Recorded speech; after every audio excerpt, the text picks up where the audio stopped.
Fala, galera, tudo certo? Tô aqui com o Bispo Maurício. E aí, Bispo, suave? Tudo certo? Tudo certo? Hoje você não tá com sono? Não. Não? E aí, como vai o senhor? Se apresenta pra galera aí. Não, tem que ser à vontade, Bispo. Seja quem você é. Vai lá. Cuidado. Meu nome é Maurício, eu sou bispo da Igreja Palavra Viva e sou pastor da Palavra Viva Church Palhoça. É isso aí. E tô aqui para falar nessa noite. Gente, tivemos um podcast da hora, muito bom com o pastor Roger, onde ele compartilhou algumas experiências especiais sobre liderança, sobre igreja, sobre família. Bispo, o senhor já tem um bom tempo de caminhada aí já, né? Os cabelos brancos identificam o tempo de vida. Mas e sobre esse assunto de liderança, sobre igreja? Paulo chega para Timóteo e fala assim: Timóteo, participa do sofrimento de Cristo, assim como um bom soldado. Se o senhor está de pé, é porque o senhor é um bom soldado. A pergunta: todo bom soldado tem marcas, mas até quando essas marcas dificultam a caminhada de um soldado, pastor? A própria palavra que se diz soldado, o soldado é preparado para ir para a guerra, né? Numa guerra, você não só ataca, você também é atacado, né? Então, no ministério, nos anos de ministério que eu já tenho, tô me aproximando de 26 anos de conversão, só de pastor estou indo para 16, e é uma batalha constante. Quando eu digo batalha, não é uma batalha dentro da igreja, essa batalha não é travada dentro da igreja. A igreja sempre tem seus problemas, suas dificuldades, né? As coisas para resolverem. A grande maioria das vezes são problemas de pessoas individuais, comportamentais, mas o maior problema que eu vejo que um líder, um pastor, ele enfrenta é no seu particular, na sua vida particular. A maior batalha travada, no meu ponto de vista, é dentro da nossa própria mente, né? Uma vez me perguntaram: pastor, o senhor já pensou em desistir alguma vez? E eu sempre digo: todo dia. Todos os dias o diabo vem com uma proposta indecente para tu desistir, para tu se desvencilhar das pessoas que tu caminha junto. Ele oferece para ti: porque você deveria ter seguido uma carreira profissional ao invés de ser pastor. Porque a maior dificuldade na vida de um pastor, a maior ferramenta que o diabo usa para atacar um pastor, não é ataques pessoais, mas é a ingratidão. Então, ontem eu comentava isso no culto, que você às vezes perde 1 hora, 2 horas conversando com a pessoa, ela foi te pedir ajuda, foi te pedir um conselho, e você ensina, dá a direção, diz para ela: faça assim e você vai ter sucesso. No sair da porta ela já começa a agir errado e diferente daquilo que você ensinou. E você pode acertar 500 vezes, aliás, 499 vezes, e você errar uma, ela é capaz de virar as costas, te abandonar e te deixar sozinho. A ingratidão é a maior arma de ataque do diabo nessa guerra. Ele tenta abater os pastores por esse sentimento. Né? As pessoas se frustram por suas próprias decisões tomadas erradas. E elas sempre querem achar um culpado. E esse culpado sempre vai ser o pastor. E quando uma pessoa sai da igreja, até mesmo se ela não tiver um problema com o pastor, com a igreja, mas ela sai por uma decisão dela mesmo, uma fraqueza dela, o pastor sempre vai se achar o culpado. Poxa, eu não fui um bom pastor. Se eu tivesse sido bom, ela não tinha se perdido. Então isso é uma batalha constante na vida da gente. E o apóstolo Paulo, ele fala com Timóteo, preparando Timóteo para essa carreira. Né? O próprio apóstolo Paulo foi preso várias vezes, se sentiu sozinho muitas outras vezes, né? Ele foi apedrejado. E imagina cada vez que isso aconteceu, como ele não se sentiu. Se sentiu só, se sentiu abandonado, a ponto de ele chegar uma vez e dizer: miserável homem que sou, quem me livrará do corpo dessa morte? Então é uma batalha constante. Só que a Bíblia é bem clara. Existe uma batalha, mas a vitória da guerra já é nossa. Então, é esse pensamento que vai nos levar para frente, que vai nos fazer acreditar sempre, não desistir e continuar junto. Outra coisa que hoje ataca muito o meio evangélico, né, é a questão das pessoas estarem no ministério e de repente ela perde a graça por aquilo, ou ela acha que sozinha ela pode fazer melhor. Ou ela se acostuma com aquilo ali, né? Exatamente. Aquilo se torna uma coisa... eu costumo dizer que ela conheceu a cozinha da igreja. Então quer dizer o seguinte, ó. Quando ela chegou na igreja, ela se encanta com a igreja. Ela se encanta com toda a estrutura. Com tudo aquilo. Só que um dia ela vai conhecer a cozinha. A cozinha quer dizer onde as coisas são preparadas e são feitas. E elas vão ver que tudo é muito normal. Verdade. As coisas são normais, as pessoas são normais. Não há nada perfeito. Não existe igreja que você possa olhar para ela e dizer assim, nossa, essa igreja é perfeita, é o paraíso. Não, o paraíso é no céu. Então, quando ela conhece, ela começa a achar tudo aquilo muito normal. Então, eu sempre digo que o pastor nunca pode ser normal. Ele não pode se aproximar muito de pessoas. Eu sou um tipo de pessoa que... A minha filha está aqui hoje e ela disse para mim um dia assim, ó, pai, você não tem amigos? E eu disse, eu tenho colegas. Amigo é Jesus. Tá, mas tu não tem amigo que anda contigo? Eu digo, não, eu gosto de andar sozinho. Por que eu gosto de andar sozinho? Porque você andando sozinho, você fica mais dependente do Espírito Santo, mais dependente do Senhor. E o risco de você ter esse sofrimento com a ingratidão é menor, porque você não se apega. Então eu procuro não me apegar. Eu gosto das pessoas, amo algumas pessoas, mas eu não me apego. Então, se eu convivo com uma pessoa e daqui a amanhã eu deixar de conviver com ela, eu não vou ter problema nenhum, porque eu procuro ter um estilo de vida onde as minhas conversas, onde eu abro o meu coração, meus problemas, as minhas dificuldades, eu procuro apresentar ao Senhor, a Cristo. E isso vai formar em nós uma couraça muito forte, aonde você não vai depender de pessoas. Porque quando você depende de pessoas, quando você depende da opinião dos outros, da aprovação dos outros, você se torna uma pessoa muito fraca. Você vive dependendo de alguém. Agora, se eu dependo totalmente do Espírito Santo, totalmente do Senhor, Ele nunca vai me dar o bolo. Ele nunca vai falhar comigo. Ele vai me chamar a atenção na hora que eu preciso, vai me corrigir na hora que eu preciso, mas o Senhor tem uma diferença do ser humano. O Senhor nunca nos abandona. Então, essa batalha que o apóstolo Paulo fala, eu vejo que o próprio apóstolo Paulo vivia assim. Você não vê o apóstolo Paulo, poucas vezes ele andava com alguém. A grande maioria ele estava sozinho. E agora ele vai chegar para Timóteo e falar assim, Timóteo, tu, portanto, meu filho, fortalece-te na graça que há em Cristo Jesus. Bispo, o senhor pregou ontem na igreja lá sobre a influência de Simão o Mágico para Filipe. Simão o Mágico ele influenciava as pessoas por engano.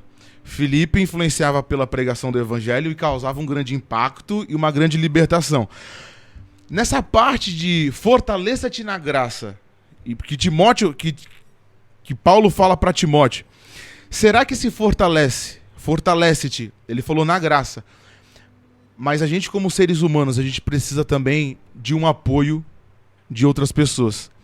Se o senhor pudesse chegar para uma pessoa e falar assim, cara, toma cuidado com esse tipo de apoio que você está recebendo. Como que o senhor identificaria, eu fiz essa mesma pergunta para o pastor Roger, como que o senhor identificaria um conselho para identificar, será que aquele apoio, ele faz você se fortalecer no Senhor?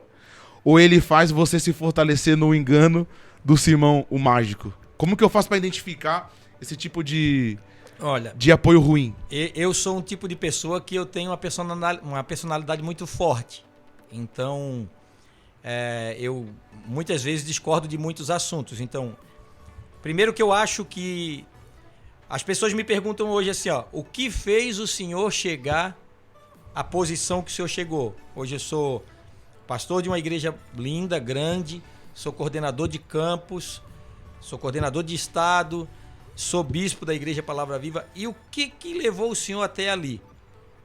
foi nunca depender da opinião de alguém. Então, assim, ó, esses conselhos aqui. Eu tenho um pastor, meu pastor é o Bispo Flori. Então, se eu tinha uma dúvida, perguntava para ele. As outras pessoas, pouco me interessava o que elas achavam. Então, se alguém dizia para mim assim, você não vai conseguir, você não é bom, isso não é para você. Ele só dizia assim para mim, quando eu conversava com o Bispo Flori, ele dizia para mim assim, você é uma pessoa simples, seja quem você é e você vai ser grande. Eu entendi isso, seja quem você é e você vai ser grande. Eu peguei essa palavra e eu disse assim, eu sou o Maurício. Eu não tenho, porque tem 10 pessoas aqui, elas concordam que essa parede tem que ser branca e eu acho que tem que ser preta, eu vou dizer até o fim que ela tem que ser preta. São as minhas convicções. Eu sou eu. Então, eu cresci, eu alcancei tudo que eu alcancei por ser determinado que aquilo que eu tenho como missão, eu vou executar. Quando ele diz assim, fortalece-te na graça, o que é a graça? Um favor que eu não mereço. Então, se todo mundo ao meu redor acha que eu não mereço, mas a palavra de Deus diz que eu tenho um favor que eu não mereço, é um favor imerecido, tudo que eu vou fazer, instruído pelo Senhor, vai dar certo, mesmo que o conselho dos outros seja diferente. Uhum. Então, o que eu digo para as pessoas hoje com relação a um conselho, eu acho que você deve consultar o Espírito Santo. Todos têm um pastor. Se eu não tenho um pastor, eu estou com um problema. Vamos usar um exemplo aqui, Vamos usar o exemplo do Bispo Flori. O Bispo Flori já tem 60 anos de idade, sempre teve o pastor dele.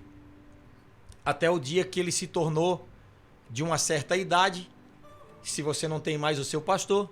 Mas o Bispo Flori me ensinou um negócio que eu sempre admirei isso nele. O pastor que ordenou o Bispo Flori ao pastorado era o pastor Samuel, o Bispo Samuel de Itajaí. Ele já é falecido.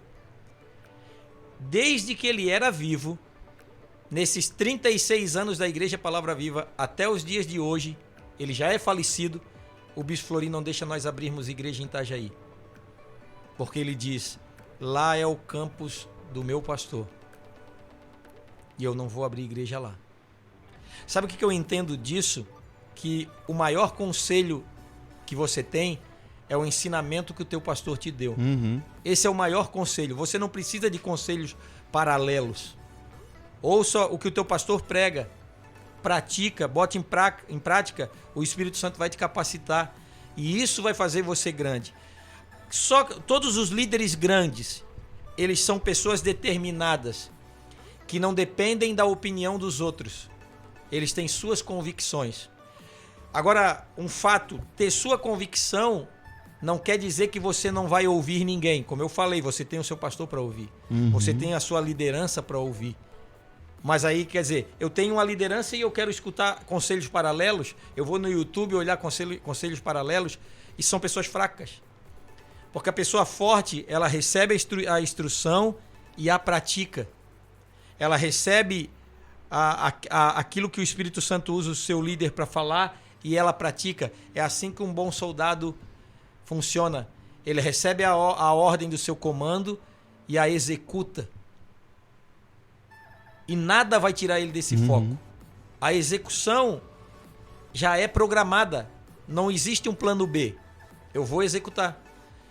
Então, o que o diabo vai tentar nessa caminhada?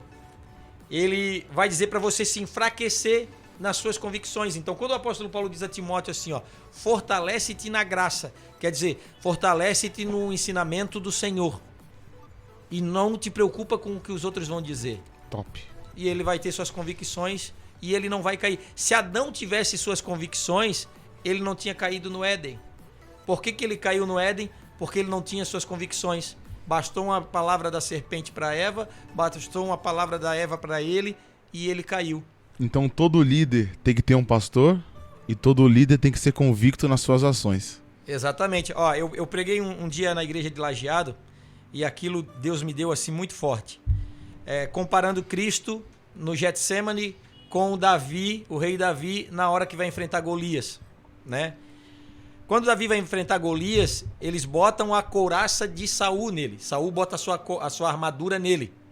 Ele não consegue sequer andar. Ele tira a armadura, porque ele tinha que ser ele mesmo. Deus queria que ele derrubasse o gigante sendo ele mesmo, não com a armadura de ninguém. Quando Cristo era homem, mas era Deus ao mesmo tempo, quando ele está no Getsêmani, ele começa a sofrer, ele começa a suar sangue. Ele vai orar, volta, e ele diz para o Senhor: Pai, se for possível, passa de mim esse cálice sem que eu beba. Quer dizer, ele estava com a vestimenta humana. Só que no momento que ele diz essa frase, ele percebe que com a vestimenta humana ele não conseguiria vencer a cruz. Uhum. Naquele momento ele diz uma frase: que não seja como eu quero, mas seja como tu queres. Naquele momento ele veste quem realmente ele era, o Senhor.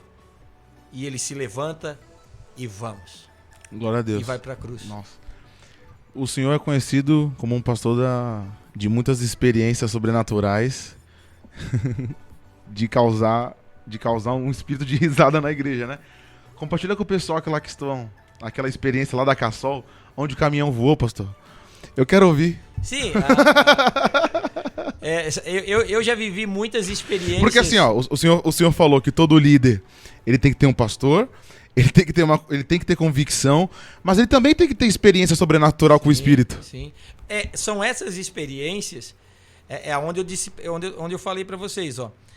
Quando eu tenho um relacionamento e eu sou influenciado totalmente pelo Espírito Santo, eu não dependo do que os outros falam. Uma vez eu disse para ti: tu lê um livro, leia ele para ganhar conhecimento. Uhum. Não faça dele a tua verdade. A Bíblia tem que ser a tua verdade. Uhum. Aí tu não vai ser influenciado por ninguém, somente pelo Espírito Santo. Então, eu sempre pedi isso para Deus. Eu sempre tive um relacionamento muito particular com o Espírito Santo. E com isso, eu passei muitas experiências sobrenaturais. Muitas. Uma delas foi essa história do caminhão. Uma delas, né? Se eu for ficar aqui, eu fico a noite toda contando. Eu cheguei... Aqui tem em Florianópolis tem um lugar chamado Rio Vermelho, e antigamente as ruas eram tudo de areia de praia. E tinha dado uma chuva, uma breve chuva. A gente entrou com o caminhão, eu dirigia caminhão na época. Isso foi lá por 2005, 2006, por aí. E o caminhão na areia de praia, quando ela recebe uma chuva, o caminhão consegue andar por cima dela. E a gente começou a descarregar a carga de piso e logo em seguida o sol bateu e a areia voltou a secar. E a gente não conseguia sair com o caminhão dessa rua. Uhum. E começou a anoitecer, a gente ia, o caminhão patinava, afundava a roda, eu voltava de ré, tentava de novo, e assim por mais de 20 vezes o caminhão não saía. E eu queria ir para o culto à noite. Então... chegou uma hora que eu queria ir para o culto. O rapaz que trabalhava comigo era o meu ajudante. Hoje ele ainda vai na igreja. Eu disse para ele: tu deixa eu... Ele sabia que eu era da igreja, tudo. Uhum. Eu disse: tu deixa eu fazer uma oração sozinho? Ele assim, claro. Ele desce do caminhão, eu dou a ré no caminhão para embalar. E eu cheguei lá e fiz uma oração: Senhor, eu quero ir na igreja hoje. Eu não quero ficar trancado aqui, eu quero ir na igreja. Me ajuda a tirar esse caminhão daqui. Quando eu fiz essa oração, eu escutei nitidamente o Espírito Santo dizendo assim para mim: ó, você sai da estrada e entra com o caminhão no meio do mato.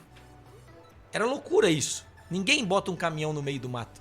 Você botar um caminhão dentro do mato é perda de juízo.